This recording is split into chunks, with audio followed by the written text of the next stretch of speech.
Okay, we will call this meeting to order at 6:06. And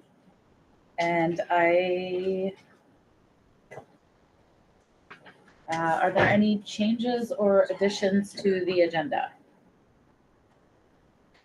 Do you want to just, Nikki, do you want to move the student presentation of learning? That's, up yes. ahead? Perfect. Yeah. We'll put that right up front. Yes. I would love to do that. Who brought these for me? Did you know? Me. These are my favorite things in the world. I know, because they're like dangerous and amazing. Okay, I didn't get dinner.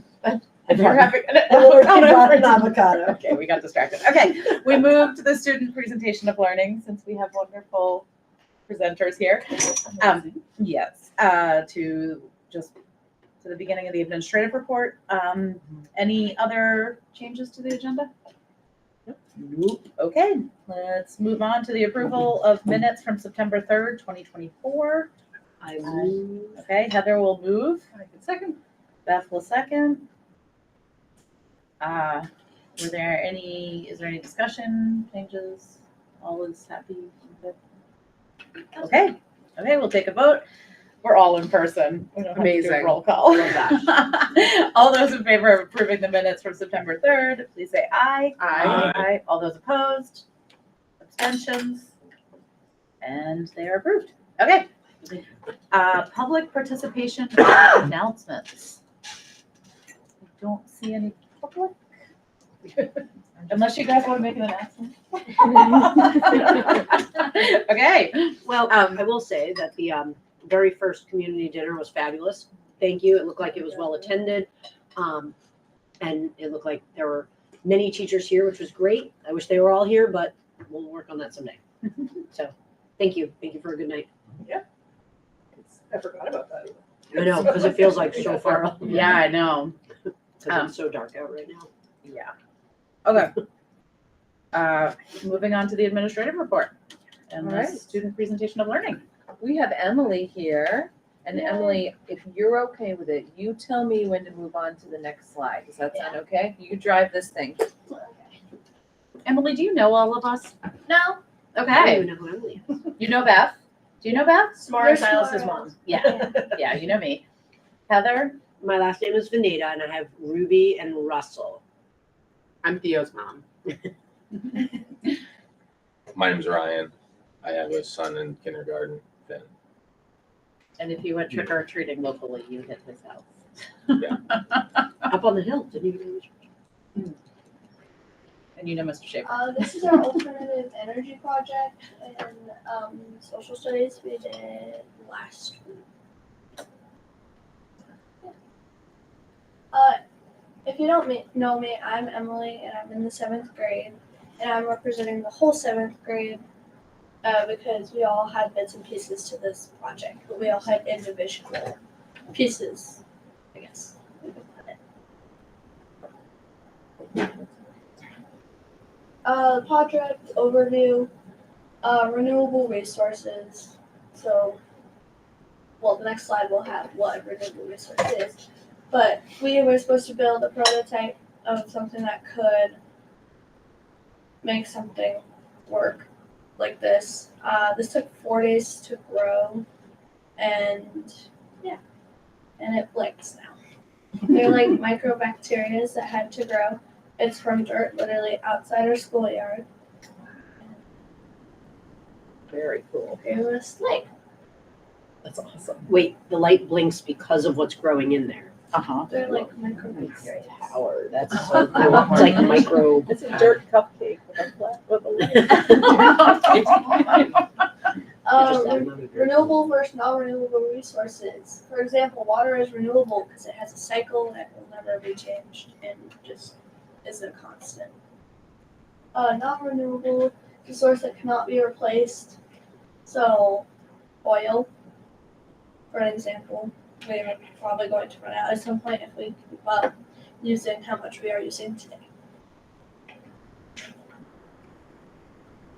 Biofuels and biomass. This is the one I did. It was on algae, which is an aquatic plant that's cyanobacterial, bacteria which gives the algae its color. Algae is beneficial because it's a renewable resource. It can be like a source of fuel to cars, trucks, planes, trains, and yeah.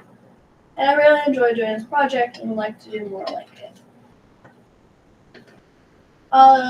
This is wind. A few more students from our class did this. And I don't know anything about wind because I didn't do it, so Oh, let's see, there's a video. There is yeah. a video. You ready for me to play it, Emily? yeah, I don't Okay, Race, now, do I just hit play and it should play the sound? I don't know. Miss Western. Okay, let's give it a shot. Our alternative project, energy project, is wind. Wind, we blow a fan onto this wind turbine, and there's alligator clips here that. Our alternative project, energy project, is wind. Wind, we blow a fan onto this wind turbine, and there's alligator clips here that transfer the electricity from here, and it powers the light bulb in the Nike store. It's Jack.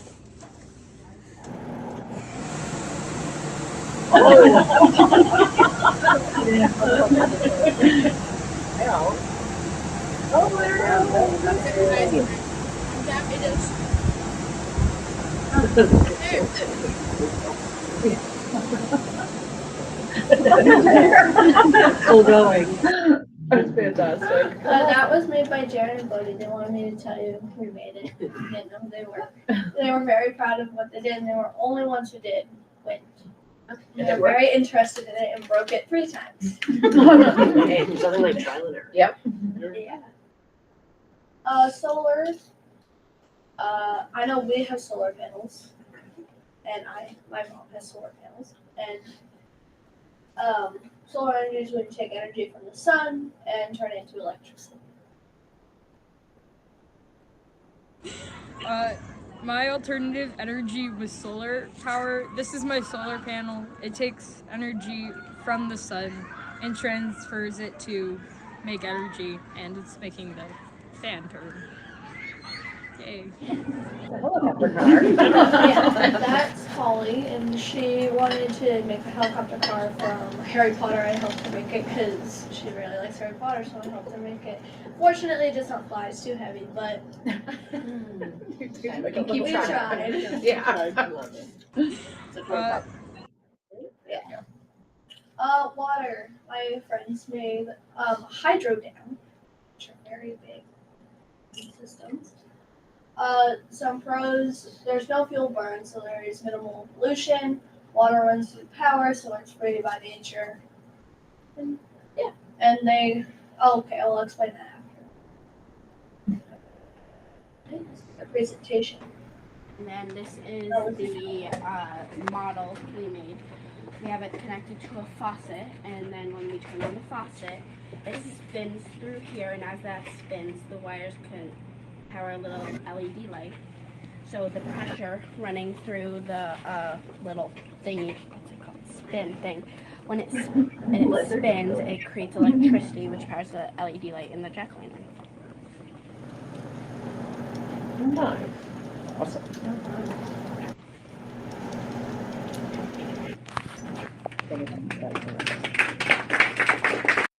Even some clapping. That was done by Rory and Ava. They spent 3 days waterproofing that box, so when it falls apart. And spent the last day making the jack-o'-lantern because I would not let them just go later. We're just gonna live there. These are photos from select people. There were more than like that, and that was our alternative energy. Are there any questions? What did you do to your dirt to make it grow? Like what? Dirt and water. It was just dirt and water. Yeah. And then you just let it. We got it from a kit that had these little foam things, and then these wires you would put into the foam, which transferred it into the positive and negative. Okay. Which makes it now blink.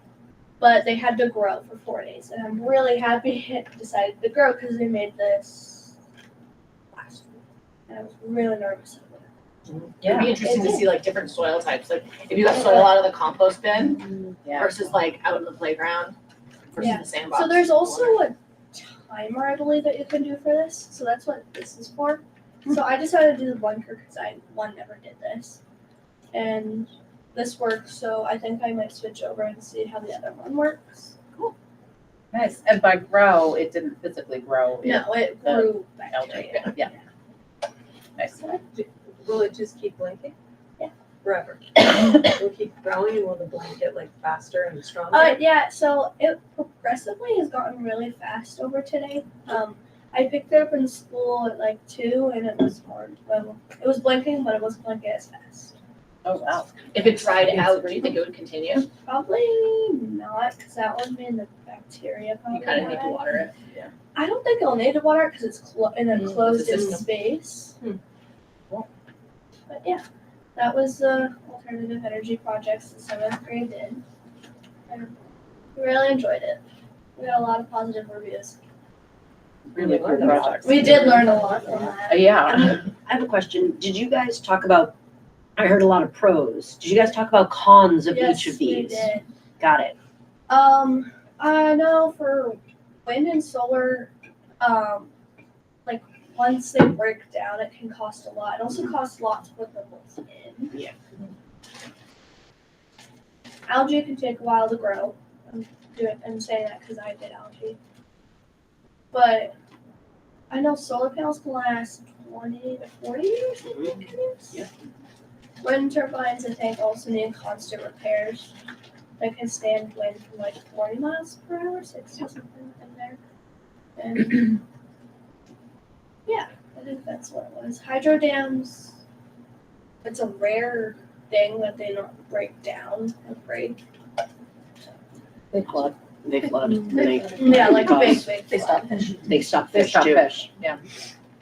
But super cool for some really cool fish litter design.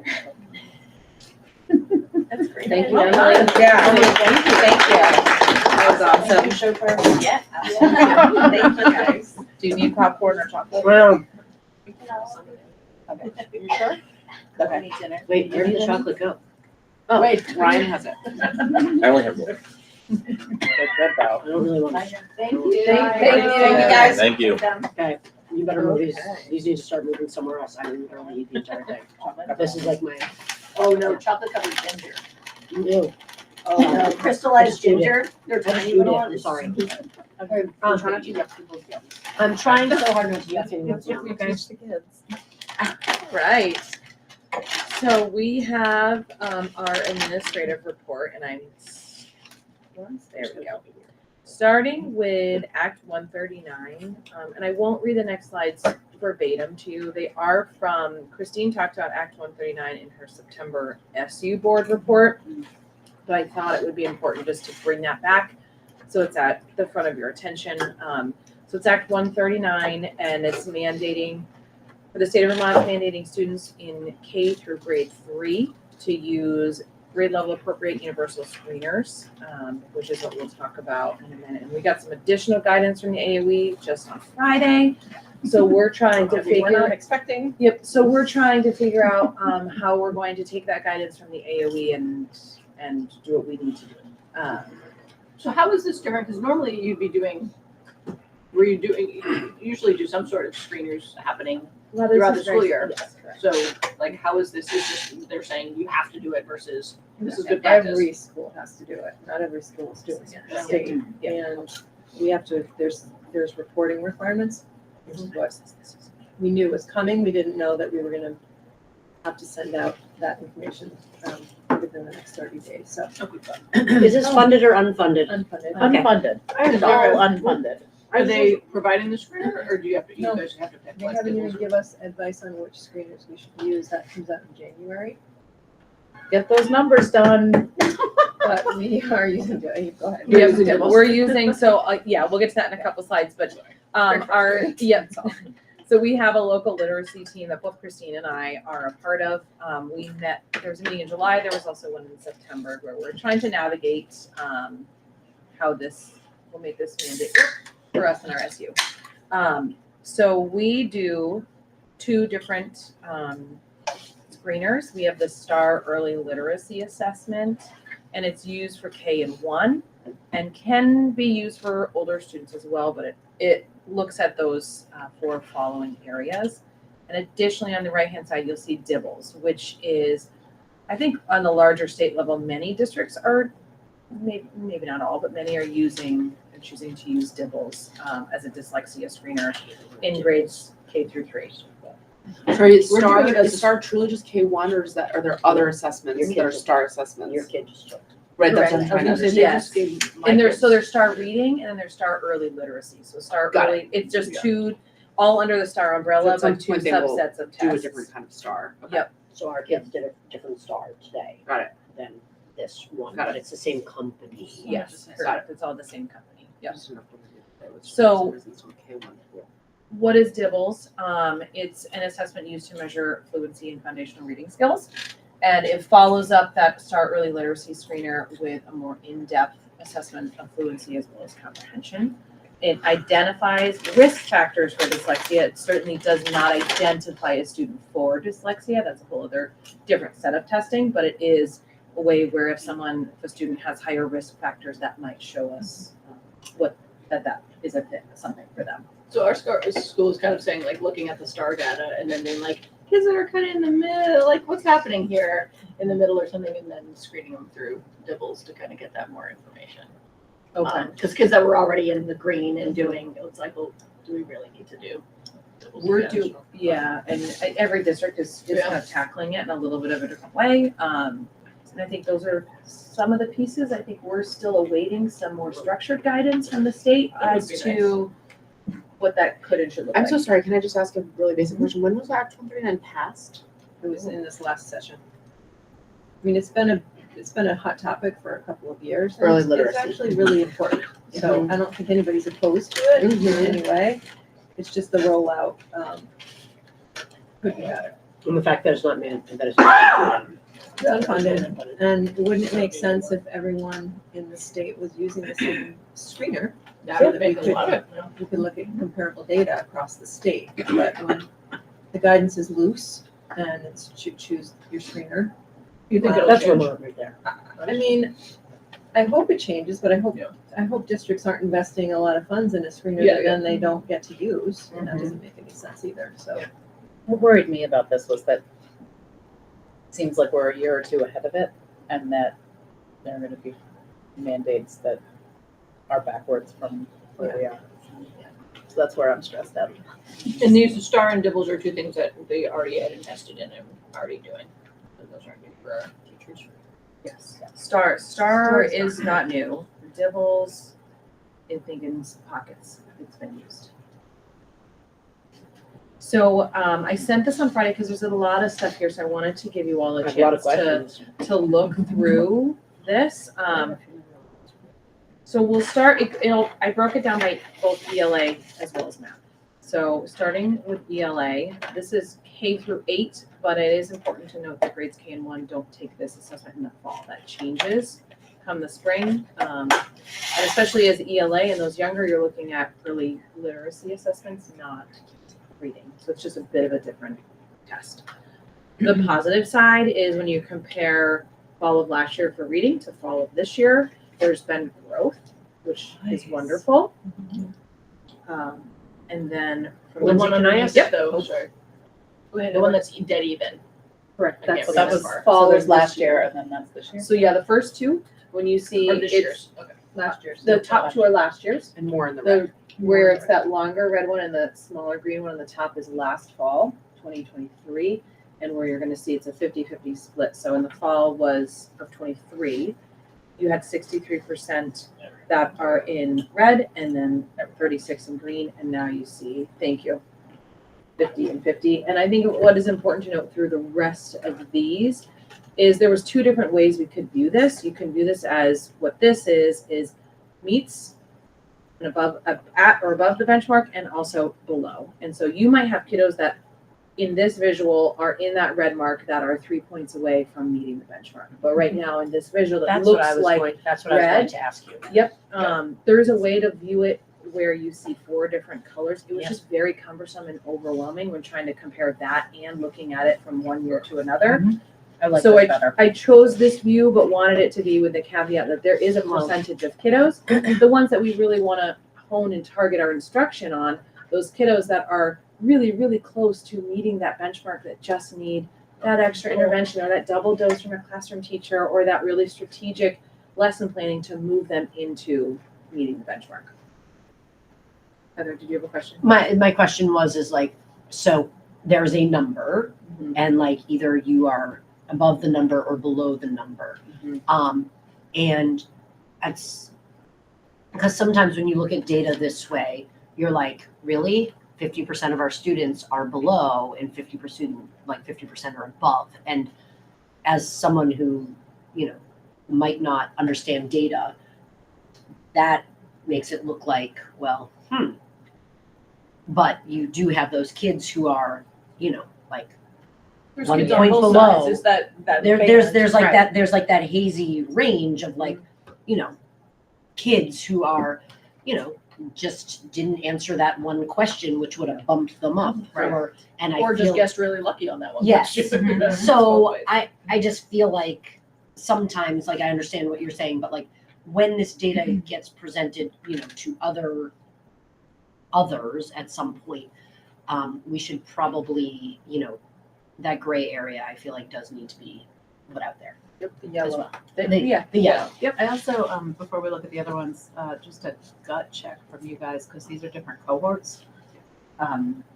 What, the cohort that just graduated, like, and, This really measures the program.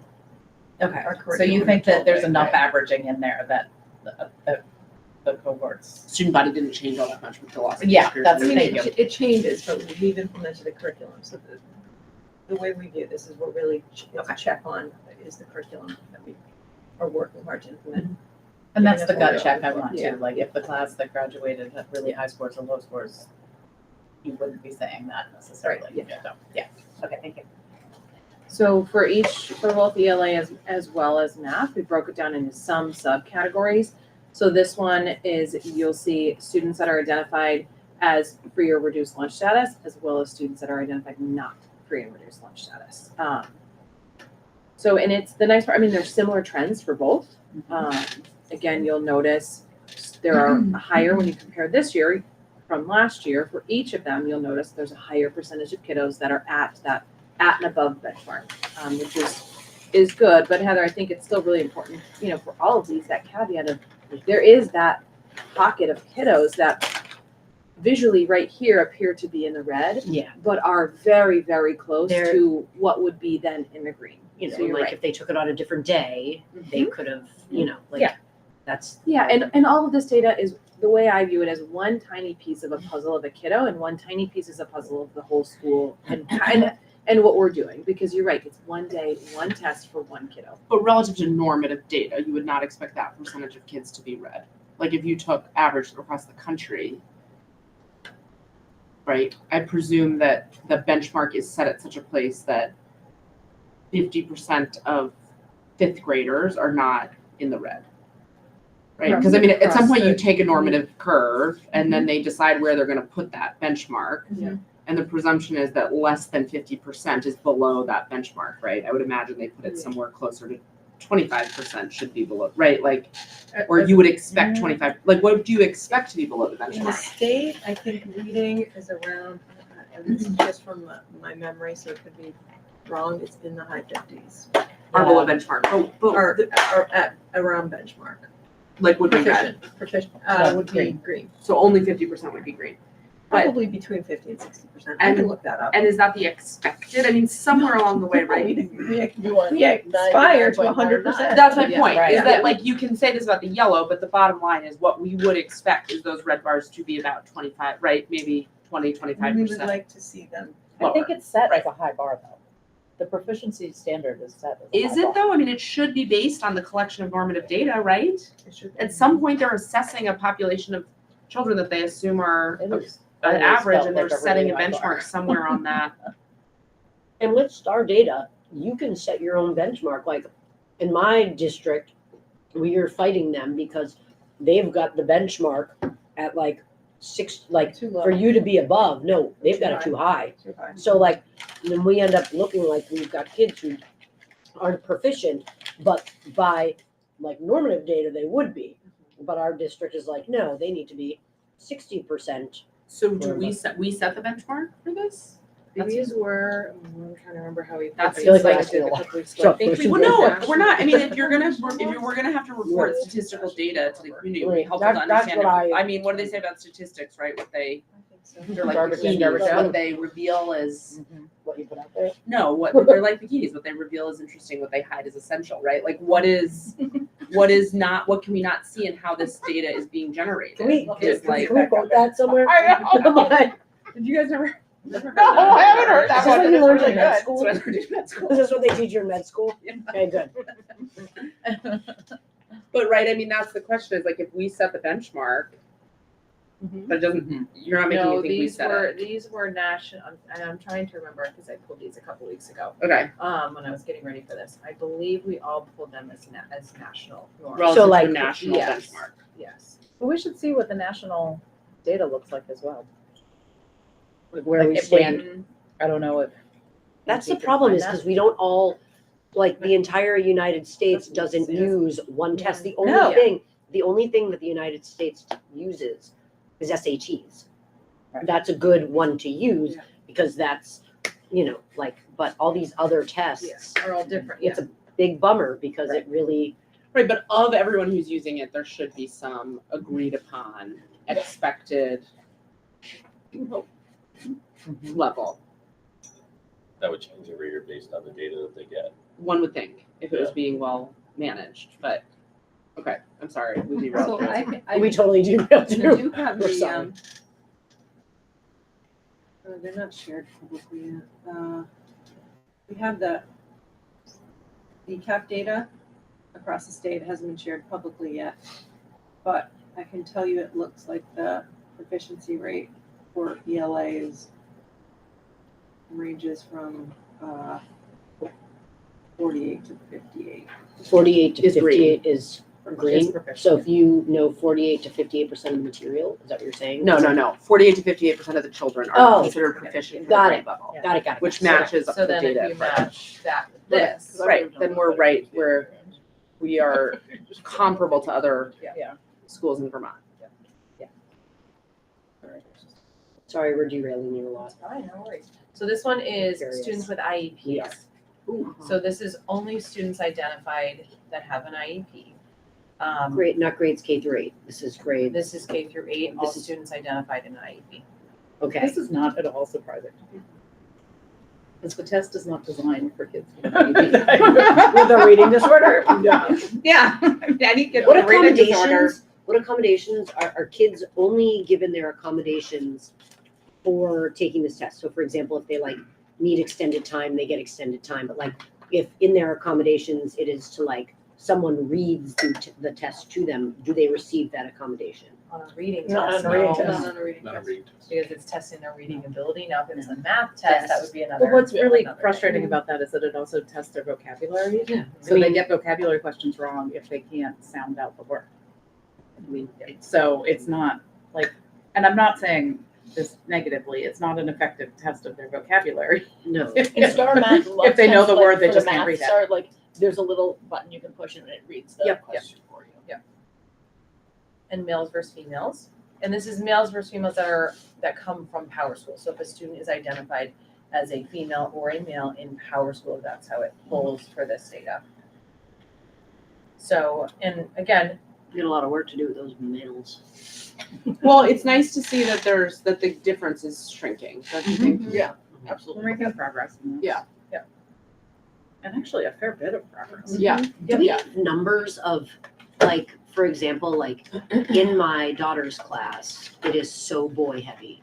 And in my son's class, it is so girl heavy. Like the second graders, there are so many, like, there's a lot of girls. And in the fifth grade class, there's so many boys. So like, do we have, like, are the numbers equitable of females and males? oh, in the entire school? Yes. I'd have to look. Just to out of give you the exact curiosity, like, number. Because like, are we pulling from like, You have a whole bunch of data people. I know, I this is so Males- bad. I mean, I could, okay. Math Since I'm teacher, sharing. I shouldn't be I here. know. And a dog sitter. Dog and the teacher. And especially Yeah. teachers. Yeah. All we do is And Ryan, I don't even know what you do. The clinical might be- There you go. Okay, you're a host. Dave All I do is look at normative curves and adjust the assay accordingly. All I do is quality At least you know control. that we Appreciate and understand it. we appreciate and understand it. it. Yes, and are going to And have ask so many questions. That's all right.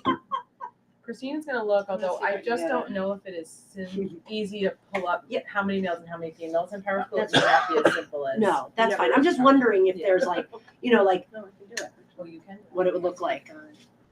Yeah, you'll then have to go. Okay, I'll keep going. Yeah. And so then looking at math is a little bit of a different story, as you probably saw when I shared that out with you. And that's also a general national trend is that reading across the country, schools are seeing improvements. Math is a little bit of a different story. Can I tell you why? Yeah. Because as a math teacher, I know this one.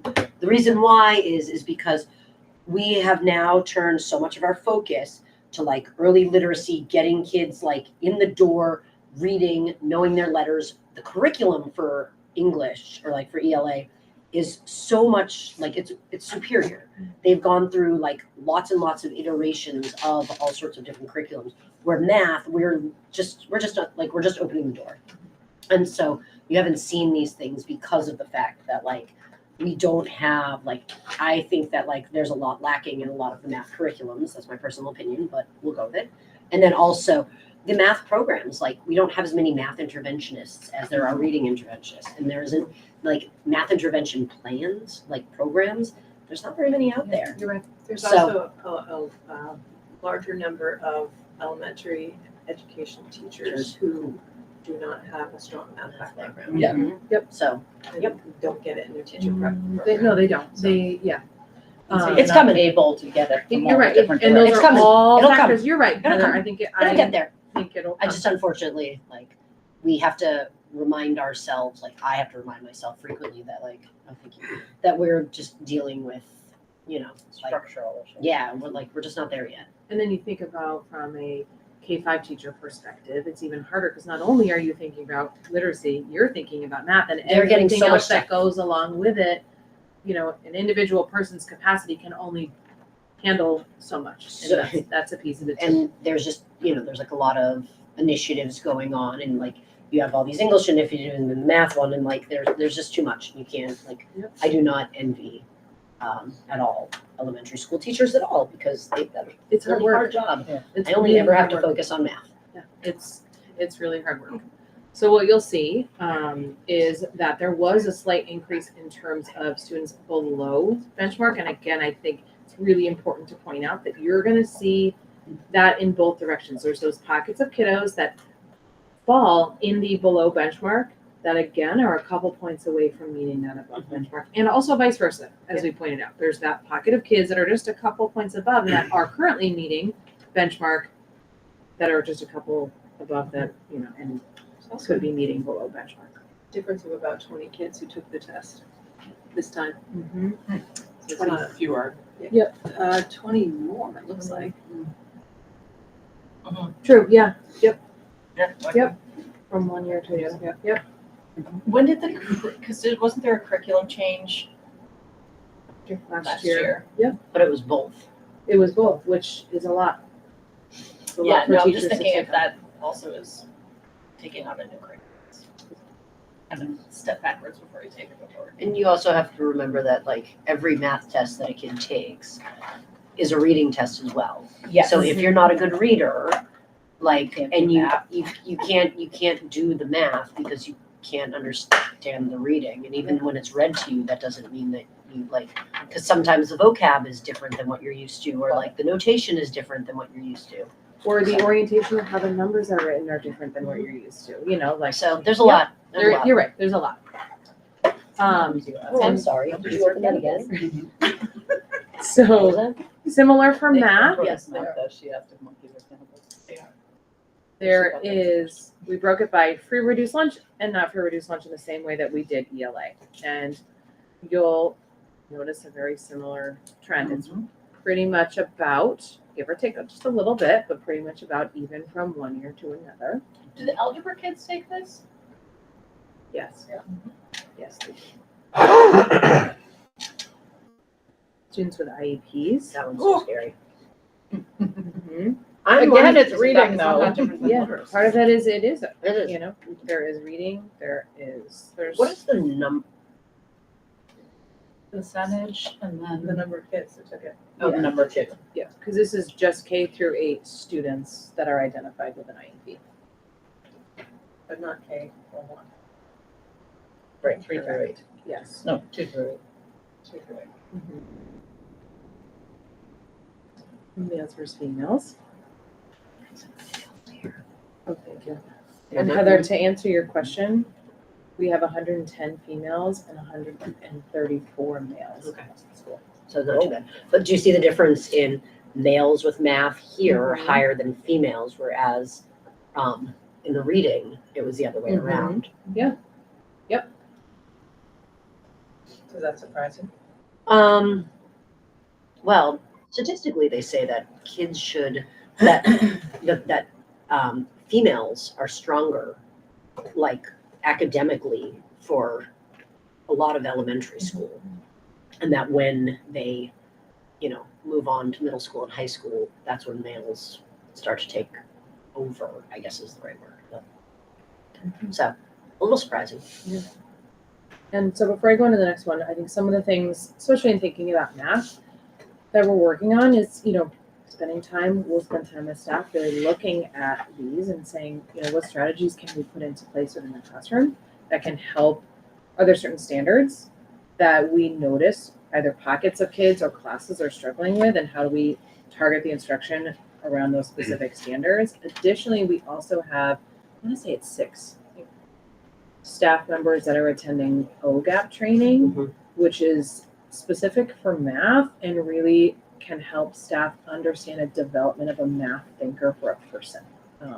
And that's really important, so they understand not only how to help support them if they're struggling, but also what comes next logically and how a person learns math, which is really helpful. Can I ask how this compares to Vermont data, Christine? Are you able to glance at it? I know it's not publicly reported, but just curious how the math data compares. Lindsay, a couple other things you might want to consider. You might want to consider getting all teachers to sort of like agree on the math appropriate words, so that when kids in first grade are learning, like something, they're using the same words that like the 8th graders are using, which is the same words hopefully that you see on the STAR test. So like when they see the word factor, my 5th grader knows what that is, but so does the, like 8th grader who's taking it, because that right there, just the language is the thing that could be helpful. Change with the curriculum change. So, It should be, the language, the vocabulary should be the same K-8. They should- with correct. the They Unit should squared. be. Should be, I don't I don't know that it matches STAR exactly. well, I mean, like it should. In general, it's because like best math practices. is right? that It everyone says should be using yeah. the same words, and they should be using the words instead of like, No gators for comparison. yes, What Heather would like to make exactly. that There's clear. no you're right. alligators. You're right, Heather. There's no You're alligators. right. I remember that phone call that I had to make. It's No okay. alligators. Yeah, it's ranges, and it's by Absolutely not. grade level Got it. across the state. So 30% being the low end, 47% being the high end, but most of the grade levels are in the 30s. So we're not so far, again, It's not this by data is full- pretty comparable to state level data, which I think is. Yeah.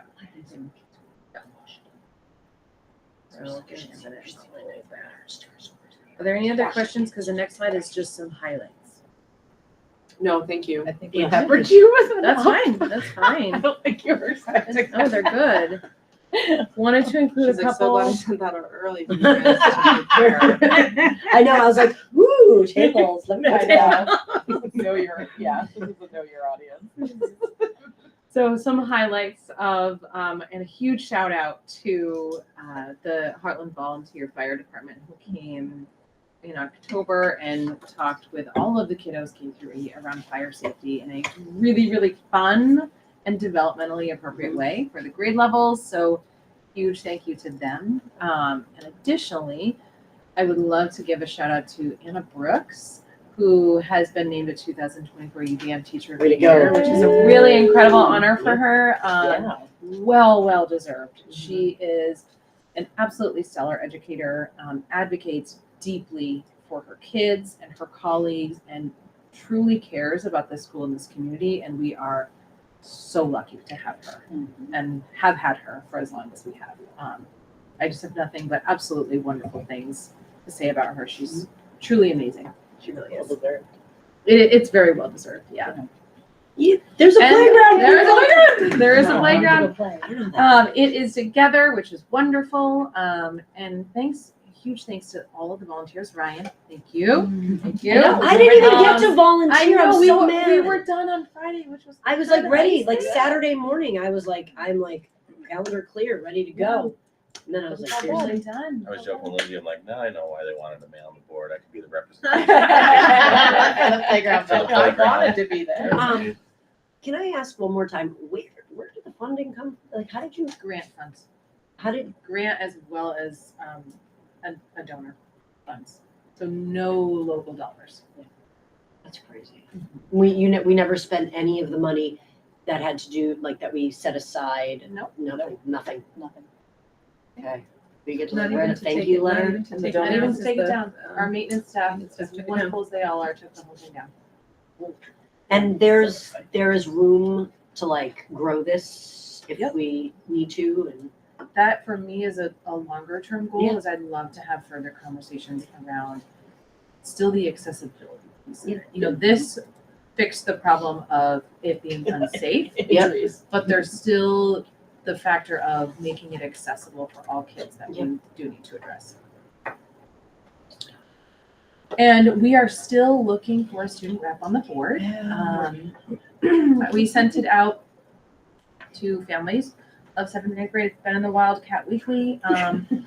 But we will keep on looking. I was so thankful to have Emily here, and she was wonderful. But we are still looking for a student rep on the board. So just wanted to make sure you knew it didn't fall off our radar. That we're still if it doesn't happen, can we still try to like get like next Absolutely. time we'll try like to get an Absolutely. 8th grader or something? Yep. Do they like the 7th and 8th graders like I don't know how cool this is? We tried to have I've like explained it to mine. And do they not think it's cool? Well, coming from her, I think it's cool. Exactly. So, Funny, stupid. Okay. Heather, you could come in and talk to the class. Yeah. And if anyone Let them know wants. how cool it In is. all my spare time. I'm sure my 5th grade daughter would actually love to do this, but couple years. We are working with our insurance company to replace all the damaged windows. They've been ordered. We're just waiting on as quickly as How they many? can come in. There were 9. Oh my goodness. And we will replace them as soon as we have them in. and where's the funding from that coming from? Insurance. Just insurance. Yep. Okay. And we have 2 wonderful people who are willing to be on the budget advisory committee. So I want to bring their names to you tonight. Alexa Garcia and Tracy Yarlott Davis. Wonderful, wonderful. I think they will be incredible assets to building the school budget. So I'm really excited to work alongside them.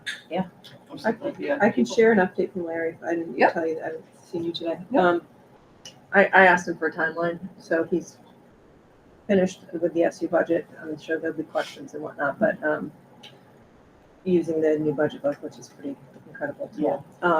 He's gonna use the same tool with all of the local districts, so he's working with the principals on wage and benefits right now. Expected timeline, he should have the budgets completed by the end of November, like a draft budget. The tax letter comes out December 1st, so he won't know the yield until December 1st. Which is So probably gonna change anyways. Which I think I heard from Elizabeth that it may not even be coming. I don't know. Who knows? We're just hopeful.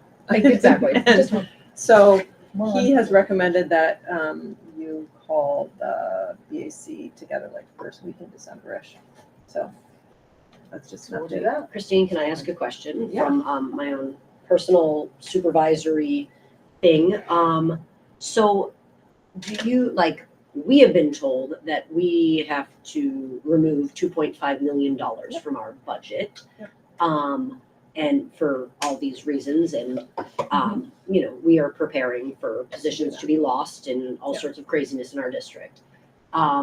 That's to stay under the threshold. Yeah, Yeah. is, We were We over won't- the threshold this year. We won't know what that looks like until, once the SU budget is completed, it's Yeah. assessed out, that's a piece of the local budgets, Yeah. and you need all of that information to figure out if you are under or over the threshold. Heartland is gonna be probably over the threshold. Okay. Windsor may be close, Weathersfield close, Heartland obviously was the most challenging budget last year, so. Elizabeth emailed me yesterday that they may be making some changes to tuition. They may be, the commission continues to meet, I try to go to those meetings and listen, they, Yeah, we mean, need like, we can't- need as many schools can't name it superintendents as we anymore, or can like to it'll like be a speak set up amount? about how awful this is. That they would be reining in, the amount you can charge. yeah. So They're looking at, the group has to bring recommendations to the legislature, I think it's by December 15th for short-term cost-cutting measures. Yeah. So that's what they've been talking about, they've been talking about that, they've been talking about, second homeowner, an additional tax on second homeowner Yes, please. businesses. They've been talking about ensuring that whatever's coming out of the ed fund is for education only, not other things. They're like, let's not pay for. It's a struggle. I mean, there's not a lot of short-term cost-cutting measures that you can implement. I mean, we're in the budget season, so I think most of the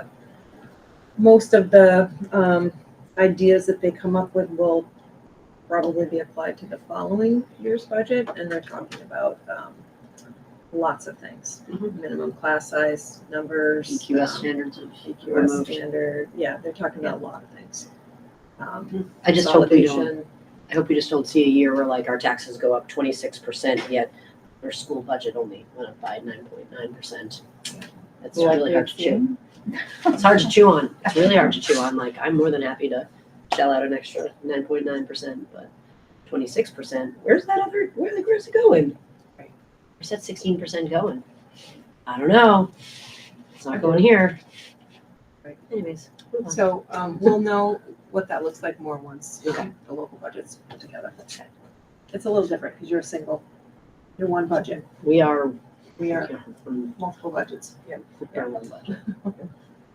Some upcoming events, so this week is conferences. Veterans Day is Monday, so there's no school, and on the 19th is Lunch for the Loved One. Lunch for the I'm Loved going. One. Oh, yes, yes. It's my favorite. It's a good time. I love It it. is a good time.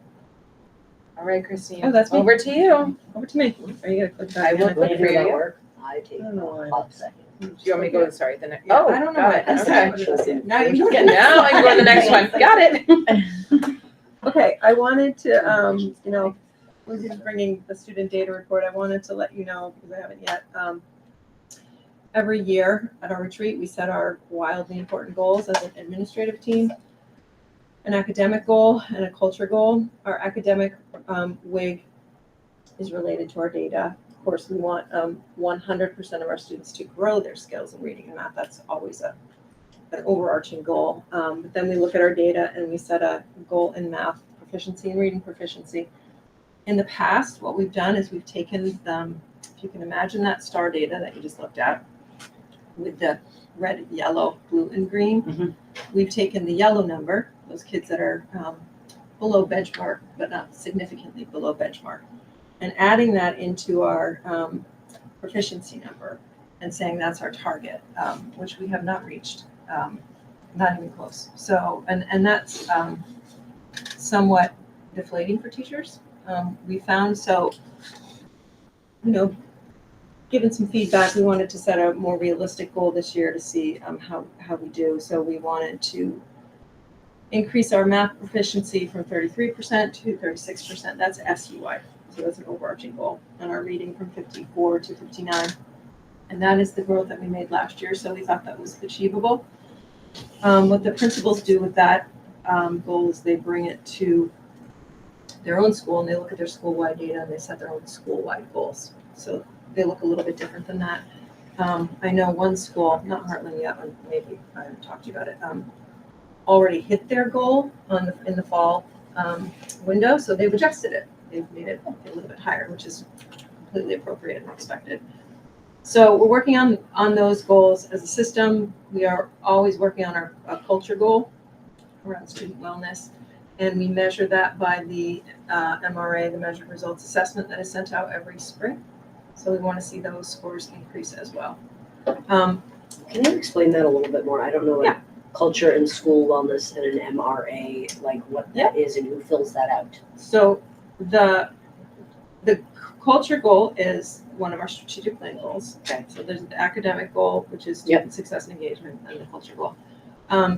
In the spring, we send out the Measured Results Assessment. It's a survey that goes out to all students in grades 4 and up. It goes to all staff members and it goes to all parents. Okay, I always fill out every survey. And then we look at the results, and you some of the ways that the schools set their specific culture goals is they dig down into their school-wide scores to see where they're need to grow the most. So, but we do set it as a system as well. One of the things that we decided as a team at our retreat to help address universal instruction, especially in math, was to focus on productive discourse in the classroom, which is defined up there for you as communication of ideas where there's interaction between students' own thoughts and ideas, and the consideration and examination of the ideas of others to make meaning and grow collective knowledge. So what you would see in a classroom around productive discourse is kids bringing up their work and explaining to their friends how they figured it out.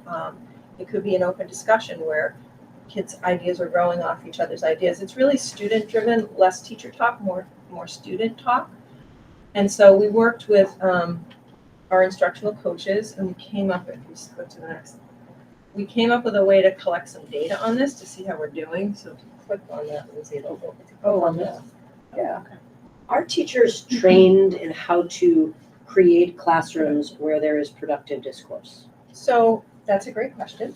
And so one of our goals in collecting this data, so if you scroll down, it's divided into some different categories. And what it looks like is, we call them glow tours. We go in and we're looking to see what we're seeing in these areas. And we're collecting data from, we started at the beginning of October through December, and then we're going to sit down and look at the data, and that's going to drive our professional development around what teachers need to know. Do you need any help with productive discourse? Are you an expert? I don't want to say expert, but I'm pretty darn good. Great. Okay. Remember that, thank you, Heather. Put me right in there, I'm more than happy. I will say, Regan Thomas and I in the spring, or not the spring, starting in winter actually after the holidays, are going to be doing a book study with thinking classrooms for math classes. Yeah, it's great. Really? Yeah. You I got a picture with him. So I was going to do that with teachers in the spring, but Regan was looking for other ways she can help as an instructor or as a instructor coaching role. So what she's so she's going to be working with me. She's got the book now. She's going to read it now. I've already read it a couple times. So she and I are going to start after the holidays. It'll be optional for teachers. Permanent, vertical, non-permanent vertical surfaces. I don't think the budget is really set to have all these new whiteboards bought or anything like that, but at the same time, it's still going to be implement some ideas. Yeah. So we'll keep you posted on how it's going. It's interesting because when we fill out the form, it goes right to the teacher, so they can get immediate feedback on things that we're noticing that are related to productive discourse that they're already doing, which is a positive loop. Just to keep you informed, the new EQS, new education quality standards are out. Lindsay, myself, Angie, Patty, Tracy, Jennifer are all in a cohort through the Vermont Principals Association, and it's really we're reading them. We're reading the Iris? Iris, which is, oh gosh. Yeah. It's the standards and how you can implement, it's not social justice standards, but it'll come to me. How you can look at your existing curriculum and implement these standards. It's not a new program or not a new curriculum.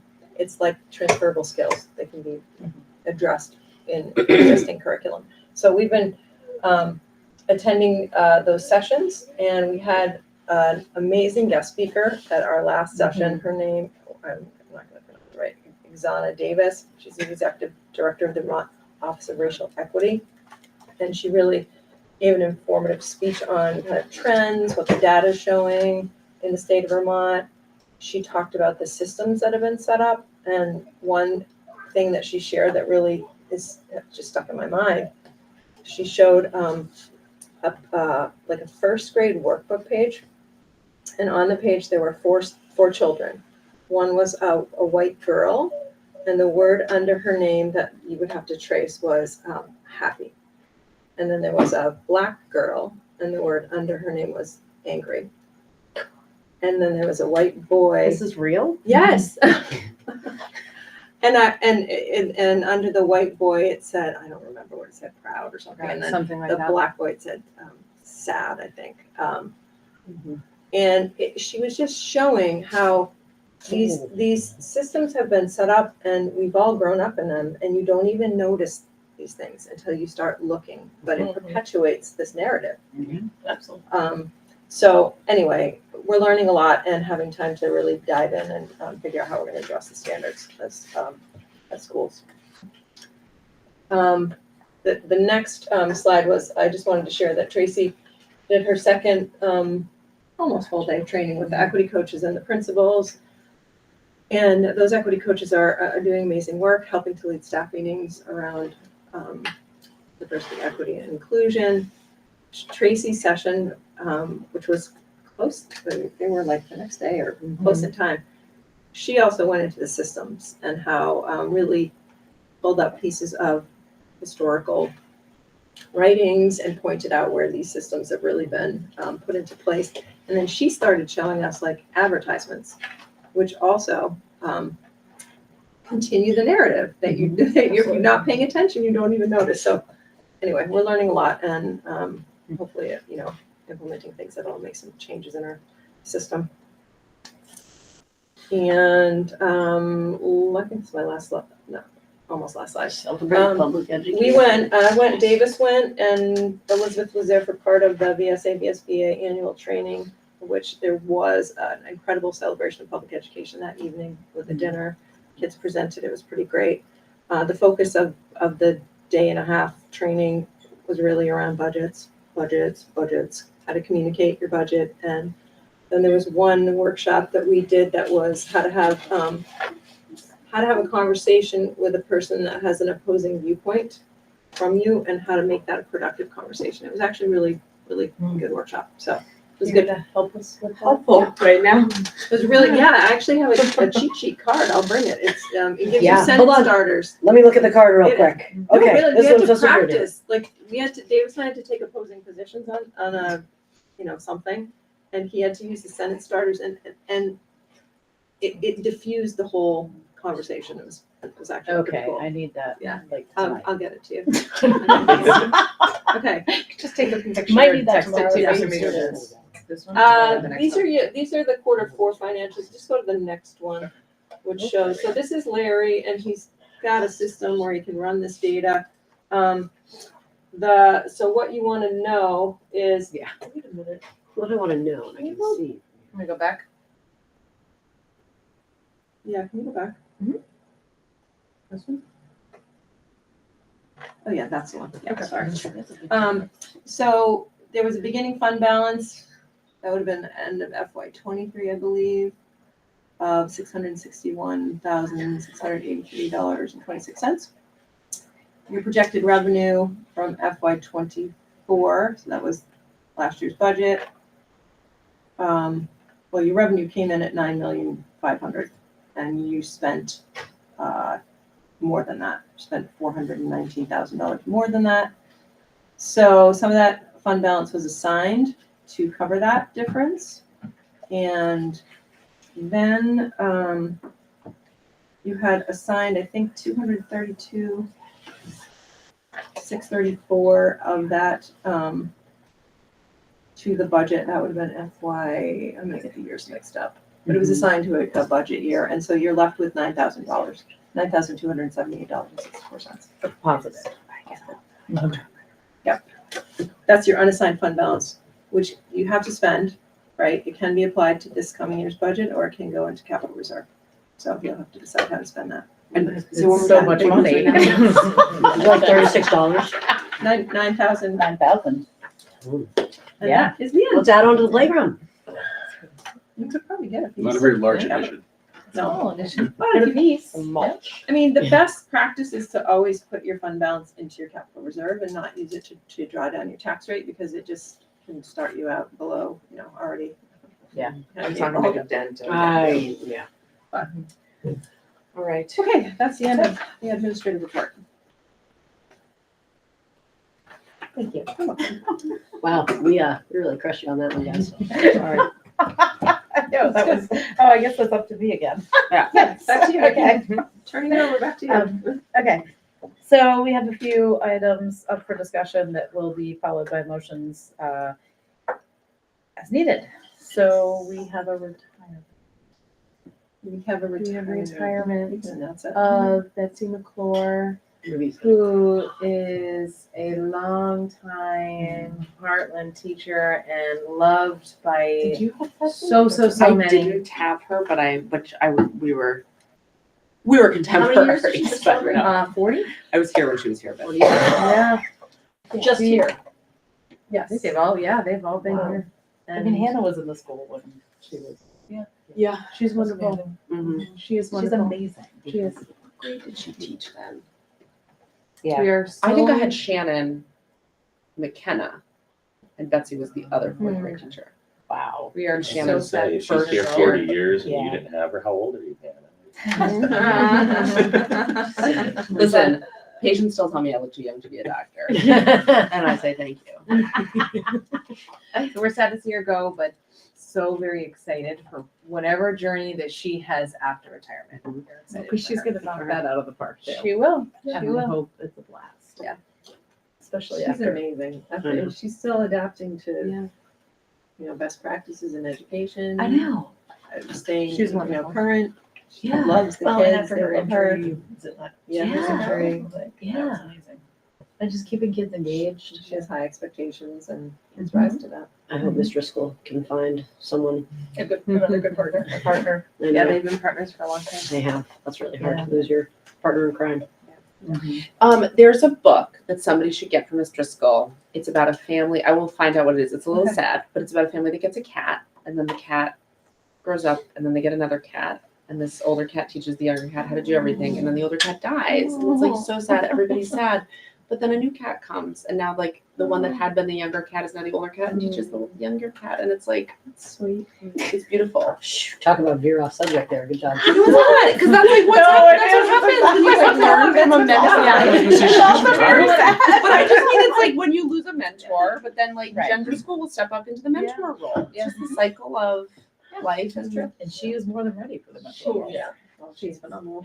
Yeah. So we bring Sorry, my life Betsy's is resignation just steeped to in you. nothing. So we have to accept that.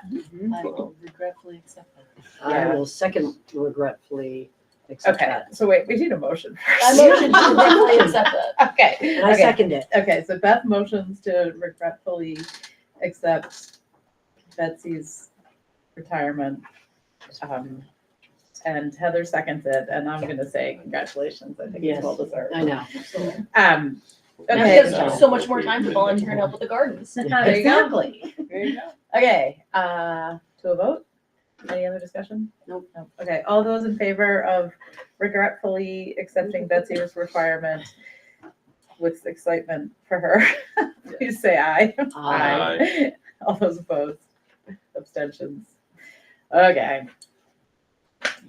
Yep, the next is a leave of absence request.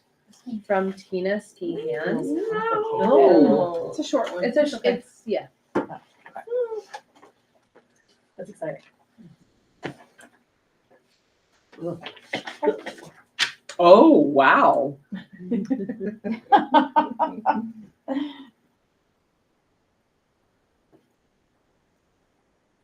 Yeah, that's weird that it doesn't qualify It's for insane. leave. Yeah. I don't know what it says, but I just like seeing you react one by one. Well, Once you get the paper. Well, it's like, oh, baby's happening. Oh, what? It doesn't get covered. What? Yeah. Well, I'm just impressed because I think the first baby is Julian's age. Oh. Yeah, the first baby is like, Less than a year. I think so. Wow. I will make a motion to accept this. I will second. I'm the I have a- dyslexic, I'm still reading. I'm a slow reader, I'm still reading. And she has a student intern. She does. Oh, that's awesome. My question is why can't she use, Doesn't qualify as FMLA for some reason. Doesn't qualify. Grandchild. Childcare. Okay, Hannah made a motion, who's second? Yeah, that's Right. through HR. We would give her the day, so Yeah. pay her a minute. okay, I mean, Crazy. Okay, so we have a motion and a second. Is there any further discussion? Okay, we'll go to a vote. All those in favor, through my pencil. Aye. All those in favor of accepting Tina's request, please say aye. Aye. All those opposed? Abstentions? Congratulations, Tina. Yes, congratulations. Congratulations, on Heather. the Yep, second I will let her grandparent I duty. didn't know that you know. I think actually, we just made all of that, but, we didn't say specifically what Tina's request was, so I will say Request for unpaid it's a request for leave 2 to 3 weeks. for 2 to 3 weeks to take care of a grandchild while another grandchild is born. Well deserved. Okay, well, and there will also be a substitute, a student internship who will be trained to hopefully mimic Tina, which I think is a great setup. The next is a maternity leave extension request, and Meg is here. Hi, Meg. Oh, She's here. Hi, Yes. hiding quietly.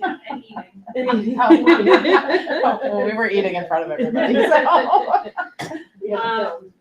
Help me explain it if I don't explain it. So I'm just asking when I come back after FMLA to do like Extended. 6 weeks, is it? An additional 6 weeks on top of the 12. Not full time though, so only 2 days a week, and I'd work Wednesday, Thursday, Friday. So, for example, Monday, Tuesday, Thursday. But it's like the contract has to be amended. It's very confusing. Yeah, I mean, the board has the discretion to grant extended maternity leave for up to a year. It's up to your discretion. It's in the contract. I can read it to you if you want. Read that discretion, I mean. All teachers are eligible to apply for an unpaid leave of absence for the purpose of child care leave. Employees who apply shall be entitled to at least 12 weeks unpaid leave. At the discretion of the board, this leave may be extended for up to 1 year. So Meg is asking for an extension, which she just described as not consecutive days, and that is due to childcare. Childcare is a wild. Yeah. Yeah. So she would be back full time if she. Yeah. But she can't. So she works, it's essentially she'll be working 3 days a week and Yeah. 2 days. For how long? It's April 28th till June 9th, so it's those weeks, so. Please be back for the last week of school.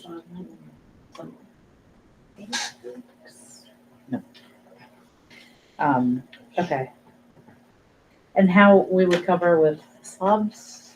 We'd have to find a long-term sub anyway for the leave. Oh. And so the hope would be then that person, Continue. you know, would just to continue. How's that sub pool going these days? Hasn't been posted yet, but there would be probably after this board meeting on the very short to-do list for myself and Tina Canfield. Is your husband gonna come back? It has to be a certified teacher to be a long term. Yeah. And how many Because they- certified teachers are sticking around? We don't know. You never know. It's a job. We do our best. Thank you for presenting, sorry. No, you're good, yeah. Yeah. You can see. Yeah. She's Yeah, got yeah. No, this whole daycare situation is, I know. it's hard. I thought it was supposed to be getting better. Where did you hear that? Yeah, what? Isn't that why we passed all these like Vermont Family Care Acts We're and stuff? spending more money. Isn't that like why we're It's like, part of it. Anyway, can we vote? yeah, Yeah. sorry. Well, I need a motion. Somebody make a I motion. motion to accept this extended maternity. Okay, Beth motions to accept. Second. Emma seconds. Is there any further discussion? I just have to say that that's super unfortunate that we can't, as women, do our jobs because we can't find childcare. Okay, so no further discussion. We'll take a vote. All those in favor of accepting Meg's maternity leave request, say aye. Aye. All those opposed? Abstentions? You can sleep tonight now. They're not worried. I so appreciate it. Yes. Thank you for coming. I'm sorry No, that, I'm sorry it's- you're going through. that's I stressful. know. I think It's really more so stressful. placement It is than really actual, like, stressful. benefits of It's very what, like, stressful. there's We not have enough another, daycare slots to fill. Staff I was gonna say, we member just who had, Yeah. we had the same vote at the supervisory We meeting. just had We one got, I more. clicked Yeah. him on the Yes. video, I was 6 weeks pregnant. Yeah. Yeah. He got in. Thank you, Meg. Thank you. Thank you.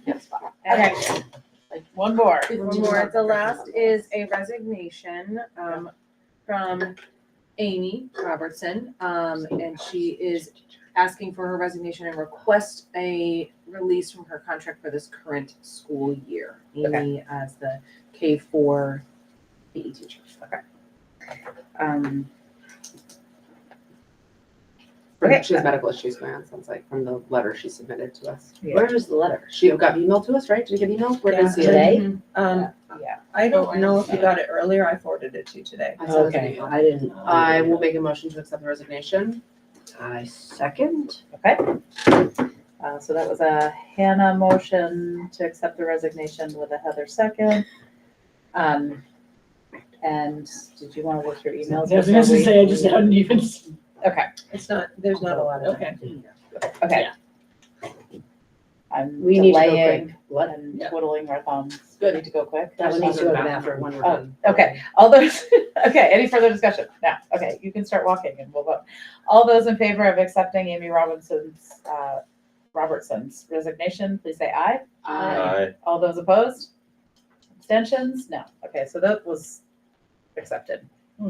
Has that position been posted? Has Yeah. been posted. We are currently working on trying to fill it as best we can. Have not had. How is our scheduling without somebody? We are working with a day-to-day sub right now, and actively working on trying to fill it. Not simple, to be quite frank. It's not simple. No. No. We are doing our best. My kiddos are enjoying the upper school. Yes. He Love. is wonderful. Love. He is Love. absolutely Yeah, wonderful. Ruby's like in love. Yeah, that was a good one. Okay, the next agenda, which will be December? December What? 3rd. How's that I'm happen? in flip flops. Like, what You're is gonna be happening? in flip flops tomorrow, and then it's gonna go all downhill. Yeah, exactly. So get your flip flops one more day. Flip flops, one more day. Last day for flip flops. Yeah, tomorrow. We have on the agenda currently the administrative report and, budget. That sounds like a good agenda. That sounds like a And perfect. a reminder that, annual reports will be, December-ish. Annual reports, we should write our annual reports in December. They're due by January. And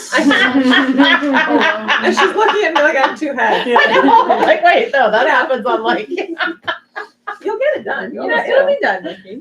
I'll be writing mine in December. You can write yours whenever you want. I feel like mine's about the budget that I has know. like no I know. shape by Maybe you should December. just write, We don't know But anything but about they the budget. need it in the report by January, like there's a deadline, yeah. Yeah, no, So- no, Michelle made us the deadline and she said it was in 2 days, Nikki. And I'm like, okay, I'll get that done. Back in the It's whip. always good, it's always good. No. Yeah, so that's all we have for December. Okay, I do think that that's probably good. Yeah. How much can we get with $9,000? Do you think we can buy a little piece of equipment? We Yeah. might be able to purchase something, but they putting it in. Yeah. Like, yeah. Did Well, you as a also part of- say part of your plan was to do like an outdoor, like covered space, like pavilion?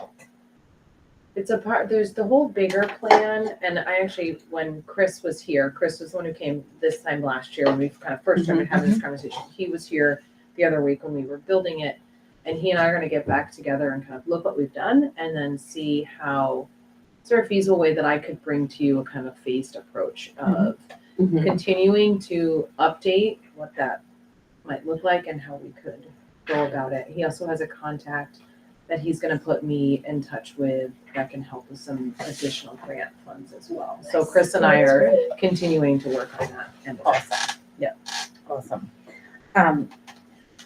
Okay, is there anything else that people feel like needs to be on the budget? Or the On the agenda? budget, more money on the budget. Okay. No need for an executive session that I know of?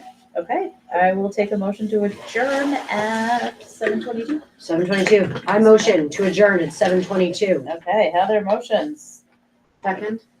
Second, Hannah, and I'm gonna go with consent. We're good. Wait, you didn't ask Ryan if he consented to this. What? Do you consent to adjourning? I'm going with unanimous